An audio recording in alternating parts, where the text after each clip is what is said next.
Bienvenue à Viva. On pourrait croire qu'aujourd'hui, quand on a du talent, toutes les portes s'ouvrent, que le temps des artistes maudits est à jamais révolu. La communication va plus vite que l'éclair et les chasseurs de talent ont à disposition tous les moyens pour repérer les nouveaux venus.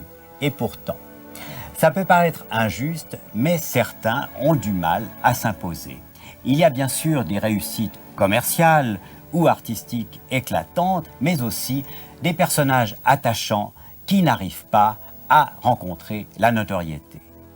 Marc Chandler et Béatrice Bacti ont voulu comprendre pourquoi le sort favorise les uns et beaucoup moins les autres.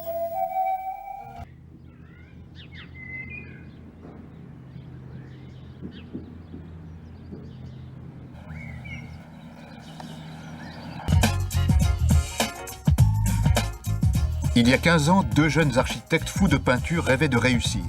Michel Yakovlev, dit Yako, et son ami Arnaud. Yako a tenté sa chance à Paris. Arnaud est resté architecte. Bonjour, voilà, je m'appelle Arnaud. Vous êtes ici dans une petite caverne d'Ali Baba. C'est la caverne dans laquelle on a peint avec Michel pendant près de 10 ans, avec Yako. Donc voilà, vous y êtes. Aujourd'hui, l'activité est un peu ralentie parce que Michel donc, est parti sur Paris.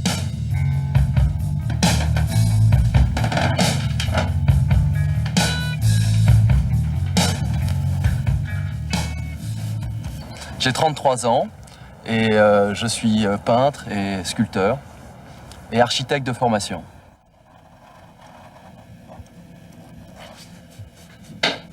J'ai choisi de faire des études d'architecture pour acquérir la méthodologie et la formation d'architecte, pour l'appliquer à des créations qui sont moins fonctionnelles que celles de l'architecte. Mais enfin, il y a toujours la même manière de faire les choses.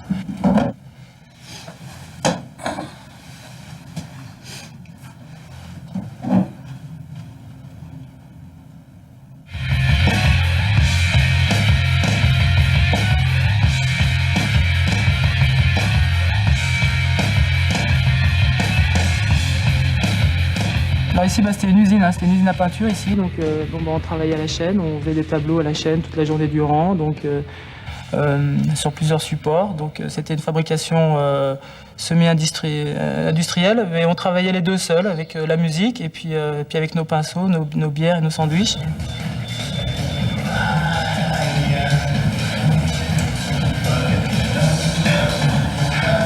C'est un engouement. C'est une passion aussi, c'est simple à dire, mais bon, de toute façon, globalement, jusqu'à maintenant, ça n'a jamais vraiment marché, donc, par cette raison-là, force est de s'entêter à continuer.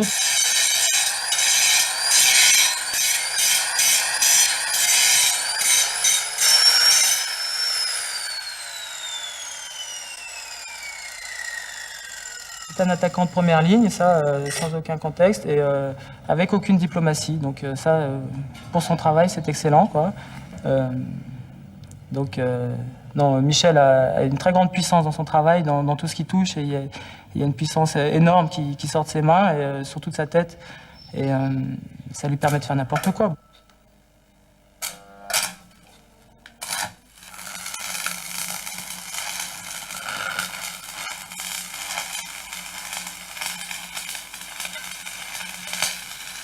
C'est un sport, en fait. J'ai eu la tentation, quand j'étais gamin, de faire de la compétition de ski. À l'époque, je vivais à Genève et j'aimais beaucoup ça. Et puis, je me suis réservé. En me disant, un jour, je ferai de la compétition, mais dans l'art. Et c'est une compétition de longue haleine, donc je le vis comme de la compétition aussi. Et c'est ça qui me relance complètement. Et, il y a une partie, effectivement, quand un projet n'aboutit pas, il y a une partie d'échec, mais il y a tout le travail qui est valorisé quand même. Toute une invention, toutes les idées qu'on peut avoir, elles sont venues à ce moment-là, elles sont précieuses.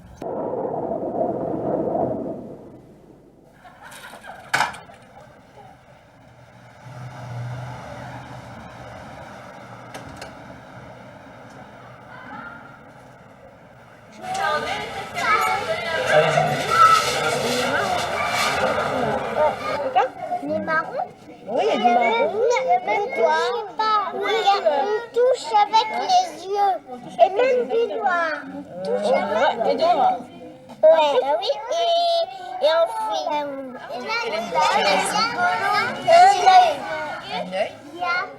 C'est lesquels les passeurs, il est rigolo. Ouais, c'est Lucas.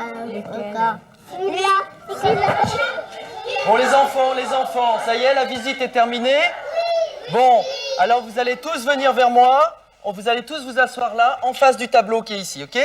Asseyez-vous tous là. La partie la plus difficile de ma formation d'artiste débutant encore, c'est de prendre le courage à deux mains pour frapper aux portes, mettre le pied si elles se refermaient et défendre mes projets, mes idées. Mais c'est une nécessité vitale pour aboutir à des projets importants.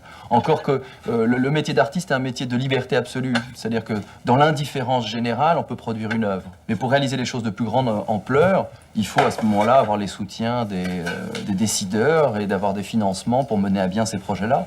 Et pour ce faire, il faut les convaincre. Alors,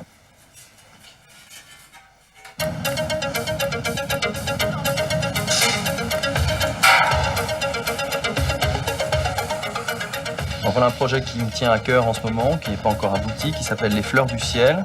Des fleurs monumentales qui atteindraient jusqu'à 25 mètres de haut, situées au bord de l'autoroute, la future autoroute A86 qui contourne Paris. Et c'est des fleurs qui seraient mobiles, elles seraient animées par des vérins, elles s'ouvriraient le matin, elles se fermeraient le soir. Et elles s'animeraient donc comme ça le paysage à une échelle même visible d'avion. Les Fleurs du Ciel.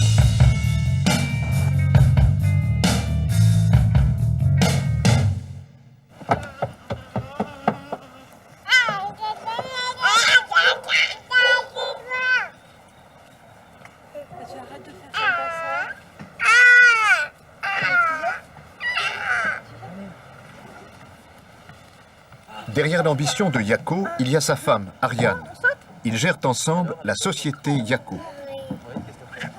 On s'adresse aux sociétés, aux collectivités, au marché des galeristes, au privé. Donc les clients sont très différents et là encore, c'est développer une ligne Yako sur différents supports. En fait, j'aurais envie de créer une partie, un petit morceau de terre qui ressemble à mes tableaux. Alors quand je fais des assiettes, quand je fais des vêtements, quand je fais des décors en extérieur, c'est simplement une projection de mon univers que j'ai envie de créer en vraie grandeur et que les gens rentrent dans bienvenue chez Yako, quoi, rentrent dans mon environnement.